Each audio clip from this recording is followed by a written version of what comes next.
What we now know is most startups fail from a lack of customers than from a failure of product development. And that's really interesting.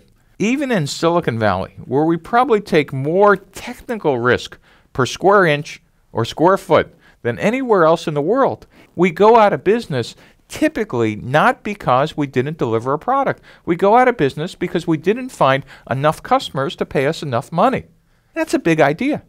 Because if you think about it, we have all these processes to manage the engineering process. Why? Because that is the biggest risk in a large company. But we had no processes to manage the customer risk. In fact, the best we could do is, in the old days, is hire a VP of sales who told you, oh, I have a great Rolodex or a great set of contacts. But we really had no formal process for searching for what customers' needs are.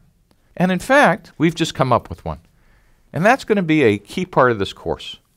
This search for the business model, this search for the truth, is called customer development.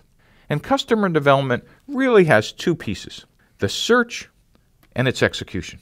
And in this class, we're going to be talking about the first two steps, customer discovery, customer validation, the pivots that connect them, and then if you're so lucky, we actually get to execute your business model in customer creation and company building. The other piece that goes with the process in a startup is not only the customer development process, but an agile engineering process.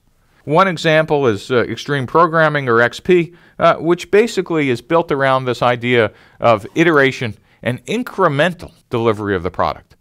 This is a big idea.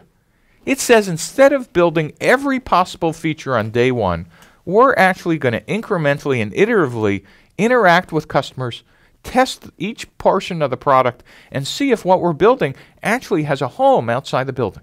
So what this really means is that for process, instead of just going to execution first, hiring product managers, doing waterfall development, or maybe even Agile nowadays, we're actually going to start with a customer development process coupled with some kind of agile engineering process. Which one you pick, I use XP as an example, but it could be whatever your favorite process is. And by the way, don't only think that agile engineering, agile development is about software.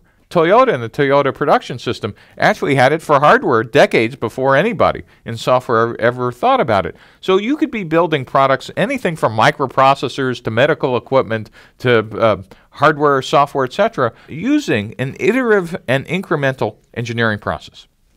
And again, once you're done with that, of course you want to manage this in a formal process, but not before you do the planning.